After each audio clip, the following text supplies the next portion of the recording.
Oh, hi, buddy. Hi. You're hitting all of the buttons. Hi there. Or should I say, hello there? um, I am, I am currently right. Well, here. This is what's going on. I may or may not have a handful of treats. I'm neither going to confirm nor deny. Oh, that tickles. That is a lot of tongue going on there. Yeah, all that tongue right there. It's there it is. Yup. Uh and you may have noticed, oh, so much slobber too. I am rocking the all Gren attack force for Dr. T today. Mostly because I felt like, the Granks were kind of the transition for, sorry, where they were there to get me from all tanks to all Zookas. They kind of let me get used to the way the Zookas move and flow and operate and blow things up. But with the bonuses of whoops, all of the tanks there to kind of keep them safe and protected, and oh, there we go. So I figured today, I think I've done it enough. I think I've really pulled it off to the point where I could go all tank or all Gren, and I really wanted to try that. Sorry, having a slobbery dog tongue in every crevice of my hand is kind of distracting. Hey, bud, all these crumbs are yours. Yeah, there you go. Work on that for a little bit. So yes, up until stage 4, pretty standard, pretty straightforward. After stage 4, well, stage 4 included, I decided that I needed to start dropping the medics because with stage 3, there were a couple close calls, and the Grenadiers are pretty costly to replace. I didn't want to have to worry about taking care of any dead soldiers, if you would. I didn't want to have to replace them. I didn't want to have to worry about gemming them off or anything like that. Oh, you are a lump. This is my arm right here that he's just kind of hanging off of. He's decided that apparently I make a good shelf, and he's just gonna have a go of it and possibly have a nap. So I kind of rolled through. Now, I know Grenadiers are a lot higher level, and a lot of the lower level people, if anyone's watching, probably aren't going to have Grenadiers. And if they do have Grenadiers, they're not going to really be able to cut it as far as, like, level and whatnot. So, by all means, like, the paths that I took are if you took those paths with, like, heavy Zooka, you're still laughing. You're going to be fine. And like the lines are still viable and you can cut through. With 4 here, it's kind of weird because that shock launcher down in the corner, that thing has like 34,000 hit points. It's like a crazy high level with a crazy high boost, and I don't even know what it's doing on stage 4, but if you can avoid it, go around the way I did. If you're rocking heavy Zooka, that would probably be best because it'll shoot at your heavies and stun your heavies, and your Zookas can just blow everything up and like win you the internet basically. And then on 5, because we started getting really low on time on 4, I wanted to drop all my troops. Not necessarily that I needed to or that I was worried about losing troops, it's just I didn't want to have to worry about time, because the Grenadiers, when you start... Okay, let's go. You're getting a little antsy, bud. Oh, yeah, here we go. Take him away. He is getting heavy, man. When we got him, he was much easier to move. So, yeah, I started running low at time because for some reason the Grenadiers seem really slow in the all Gren layout. With the Granks, it doesn't seem to be that bad. I don't know, it's kind of weird. Also, with the all Grens, I kind of felt like it was appropriate because the mustachioed Grenadier is the perfect poster boy for Movember. So I was like, all right, you know what? It's a couple days in. I can't believe that I haven't picked up on this. I got to make this happen. And wham, Movember, mustache Grenadiers, it's on. Now, if they had like a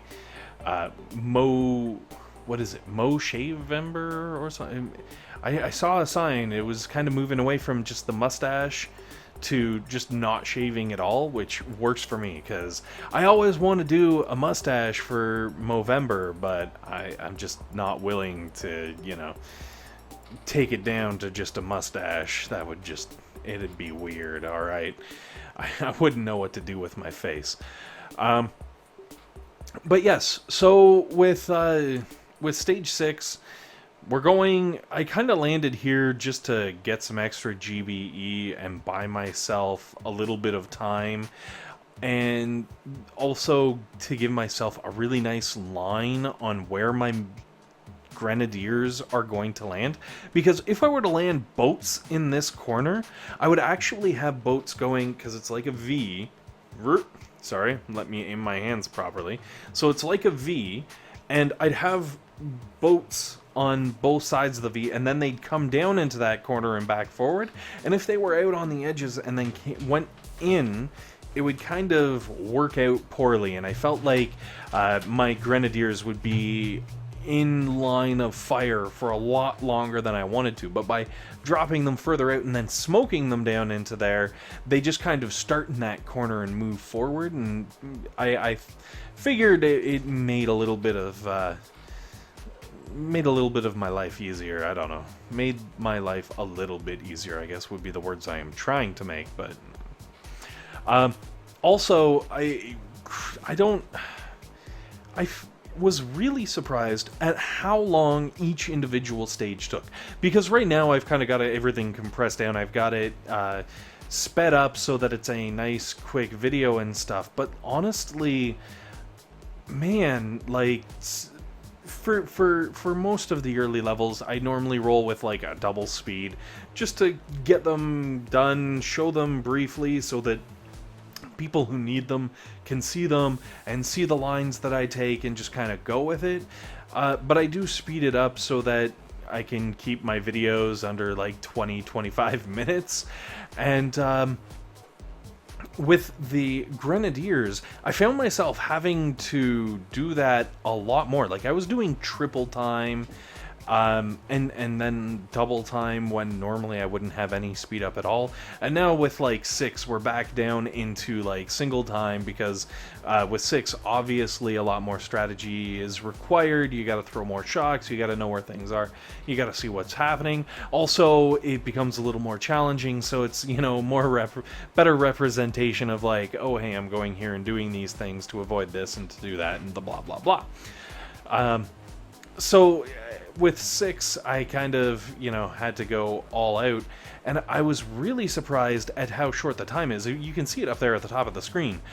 I was under 30 seconds, and I was like, holy smokes, man, like, is this thing gonna die? Like, 21 seconds. So I started getting a little worried about time. And then I was like, all right, well, let's move forward anyways. I did lose a lot of Zookas, or sorry, I lost a lot of Grenadiers, so let's replace them, let's go in there and let's make this happen. Well, my first attempt on stage 7 that I went all Gren on, I ran out of time, of course. I like, everything was great, I just didn't have enough time to pull it off. So I loaded up some tanks to turn it into the Grenk. It seemed the only thing appropriate for finishing this off, instead of, trying to switch out to heavy Zooka or something stupid. And I ended up going Grenk because it just, those couple of boats of tanks just seemed to add just enough damage to like blast through and very quickly take out, you know, whatever building the Grenadiers have already blown into like halfway into submission, because that seems to be kind of where the Grenadiers get slowed down. It's not necessarily that it's taking out the building, like 100% to about 25% seems to go super, super fast, and then it's that 25% to 0. That's the part that slows things down. It's just the finisher. And when you've got the tanks in there, the tanks start shooting at things, and they apply the finisher, and they're just like, alright, here we go. The last 25% goes nice and quick, and it keeps your troops progressing smoothly through the level. And then, as you can see here, there is an enormous cluster of sniper towers and cannons and all kinds of craziness. So I just started throwing out the shocks because they all gotta die. But man, if you leave those things unchecked at this level, like they got 62% damage boost, things start getting pretty nasty. So you got to be really careful coming into this like clump. Now what's really nice is that all the buildings are touching, they're really close together. If you are rocking the Grens like really do well in here, just because they're like, all right, let's blow up all of the things, and all of the things do blow up, and they blow up very well and very easily. And then, of course, because you're getting all of this GBE and not really having to do anything, I just kept throwing the shocks out there. Like, tie up those sniper towers, keep them out of the way, keep them from doing bad things to the tanks and the Grens, and, you know, it'll all work out really well. And I think that it kind of did. Once I got everything down into this bottom left-hand corner, admittedly, there were a few sniper towers that still kind of had range on the tanks, but the medics are able to heal through that. And then the Grenadiers, even though they're going for the HQ, very slowly start whittling down those defenses just behind it, taking out, you know, the sniper towers and the machine guns and the boom cannons and all the things that you don't want to have to deal with and waste GBE on taking out, but that could still cause a problem. He found his dragon again. Awesome. Easiest thing to take care of, I don't know. So, yes, as you can see here, it's a nice easy takedown on 7 with some Granks. Unfortunately, if you roll all Gren, you might run into some time problems. Anyways, guys, thanks very much for watching. Hopefully this has been helpful. Hopefully this has been entertaining. And most importantly, hopefully you guys have a fantastic day. And from myself and Mr. Indy, see you later.